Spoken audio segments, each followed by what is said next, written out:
दोस्तों, हनुमान जी को प्रसन्न करने के लिए हम अक्सर हनुमान चालीसा का पाठ करते हैं। इसके बारे में हम सभी को पता है। इसी तरह से हनुमान जी को प्रसन्न करने के लिए बजरंग बाण का पाठ भी किया जाता है। इसकी वजह से हनुमान जी को प्रसन्न तो किया ही जा सकता है, इसके अलावा हनुमान जी की विशेष कृपा भी प्राप्त की जा सकती है। यदि आप हनुमान जी को प्रसन्न करना चाहते हैं तो इसके लिए बजरंग बाण का पाठ करें। ऐसा करने से आपको कई सारे फायदे आपको देखने को मिलते हैं। जिस तरह से आप हनुमान चालीसा का पाठ करते हैं, उसी तरह से आप बजरंग बाण का पाठ कर सकते हैं। बजरंग बाण के पाठ को करने तरीके के बारे में भी हम यहाँ पर बात करने वाले हैं। नंबर 1, रोग दूर करता है बजरंग बाण का पाठ करना। दोस्तों, यदि आपको किसी तरह का रोग हो गया है और आपको उस रोग से छुटकारा नहीं मिल रहा है, तो रोजाना आपको बजरंग बाण का पाठ करना चाहिए। माना जाता है कि इससे आपको किसी भी तरह का रोग नहीं होगा और आपके जो रोग चल रहे हैं, जिसकी वजह से आप परेशान हो चुके हैं, वो रोग भी दूर हो जाएगा। जिस इंसान का रोग पीछा नहीं छोड़ रहा है, उसे बजरंग बाण का पाठ जरूर ही करना चाहिए। नंबर 2, समस्त प्रकार के मानसिक कष्ट समाप्त हो जाते हैं। बजरंग बाण का पाठ करने से आपके समस्त प्रकार के मानसिक कष्ट समाप्त हो जाते हैं। यदि आपको किसी तरह की चिंता और तनाव व डिप्रेशन है, तो आपको बजरंग बाण का पाठ करना चाहिए। ऐसा करने से आपकी चिंता और किसी भी तरह का मानसिक तनाव परेशान कर रहा है, तो वो वही का वही शांत हो जाएगा और आपके मन को शांति जरूर ही मिलेगी। नंबर 3, भगवान राम की कृपा प्राप्त होती है। दोस्तों, यदि आप बजरंग बाण का पाठ करते हैं तो इससे प्रभु राम भी प्रसन्न होते हैं और इससे आपको हनुमान जी की कृपा प्राप्त होती है। इसके अलावा आपको राम की भी कृपा प्राप्त होती है। इसका अर्थ यह है कि जो राम भक्त होते हैं वे भी हनुमान चालीसा का पाठ कर सकते हैं। नंबर 4, हनुमान जी को प्रसन्न करने के लिए। दोस्तों, हनुमान जी को प्रसन्न करने के लिए भी बजरंग बाण का पाठ किया जा सकता है। यदि आप हनुमान जी के भक्त हैं तो आपको रोजाना हनुमान जी की मूर्ति के आगे दीपक को जला लेना चाहिए और पूजा पाठ करनी चाहिए, जिससे कि हनुमान जी प्रसन्न होंगे और आपका कल्याण होगा। नंबर 5, हर कार्य में सफलता मिलती है। दोस्तों, बजरंग बाण का पाठ करने से आपको हर कार्य के अंदर सफलता मिलती है। यदि आपका कोई भी कार्य सफल नहीं हो रहा है, तो फिर आपको रोजाना बजरंग बाण का पाठ करना चाहिए। ऐसा करने से आपका जो भी रुका हुआ कार्य होता है वो पूरा हो जाएगा और आपके जीवन के अंदर आने वाली समस्याएं दूर हो जाएंगी और आने वाले दिनों के अंदर आपके कोई भी कार्य के अंदर किसी भी तरह की कोई अड़चन नहीं आने वाली है। नंबर 6, शत्रुता का नाश होता है। दोस्तों, यदि आप बजरंग बाण का पाठ करते हैं तो इससे शत्रुता का नाश होता है।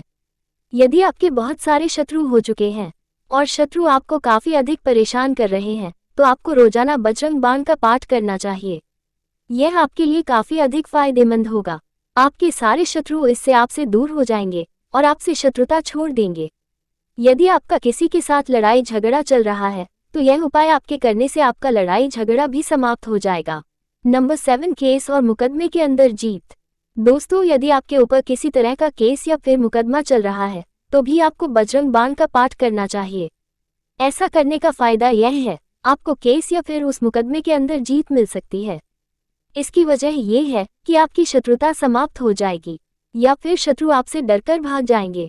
नंबर 8, नेगेटिव ऊर्जा दूर भागती है। दोस्तों, यदि आप बजरंग बाण का पाठ करते हैं तो इसकी वजह से नेगेटिव ऊर्जा दूर भाग जाती है। मतलब जो भी बुरी ऊर्जा होती है वो आपके पास नहीं आती है। भूत प्रेत आदि तो हनुमान जी के नाम से ही काम जाते हैं। वे रोजाना बजरंग बाण का पाठ करने वाले इंसान को कभी भी नहीं सताते हैं। नंबर 9, समस्त प्रकार के भय का नाश होता है। दोस्तों, बजरंग बाण का पाठ करने से समस्त प्रकार के भय का नाश हो जाता है। इंसान के अंदर भय से लड़ने की क्षमता आती है। यदि आपको किसी भी प्रकार का भय है तो रोजाना बजरंग बाण का पाठ करें। कुछ ही दिनों के अंदर आपके अंदर निडरता आ जाएगी। आप इसको ट्राई कर सकते हैं। नंबर 10, घर में सुख और समृद्धि आती है। दोस्तों, बजरंग बाण का पाठ करने से आपके घर के अंदर सुख और समृद्धि आती है। हम इस जीवन के अंदर जो कुछ भी कर रहे हैं वो सुख और समृद्धि के लिए ही तो कर रहे हैं। यदि किसी रुकावट की वजह से आपके घर की सुख समृद्धि गायब हो गई है, तो आपको एक बार बजरंग बाण का पाठ करके जरूर ही देखना चाहिए। नंबर 11, आध्यात्मिक विकास होता है। बजरंग बाण का पाठ करने से आध्यात्मिक विकास भी होता है। जब हम भजन भाव के अंदर लग जाते हैं तो उसके बाद धीरे धीरे हमारे अंदर भक्ति भावना का विकास ही होने लग जाता है। और भक्ति भावना का विकास होने की वजह से ऊपर के लोगों के अंदर हमारा गमन होने लग जाता है। भक्ति भावना का विकास यदि आपको अपने अंदर करना है तो आपको पूजा पाठ तो करनी ही होगी, तभी आपकी तरक्की ऊपर की तरफ होने वाली है। नंबर 12, अंदर की गंदगी साफ होती है। दोस्तों, बजरंग बाण का पाठ करने से आपके अंदर की गंदगी साफ होती है। इसका मतलब ये है कि बाहर की गंदगी तो अच्छी तरह से हम साबुन वगैरह से साफ कर लेते हैं, मगर अंदर की गंदगी को साफ करना काफी अधिक जरूरी होता है। और जब आप बजरंग बाण का पाठ करते हैं तो ऐसा करने से आपके अंदर जो मलिन विचार होते हैं वे धीरे धीरे दूर होने शुरू हो जाते हैं, जो कि आपके परम कल्याण के लिए काफी अधिक जरूरी होते हैं। नंबर 13, मोक्ष प्राप्त करने में मदद होती है। यदि आप बजरंग बाण का पाठ रोजाना करते हैं तो इससे आपको मोक्ष को प्राप्त करने में मदद मिलती है। इसका मतलब ये है कि आपके मन के अंदर के बुरे विचार दूर होते हैं और उसके स्थान पर अच्छे विचार आपके मन में आते हैं, जिससे कि धीरे धीरे आप ऊपर की तरफ उठने लग जाते हैं।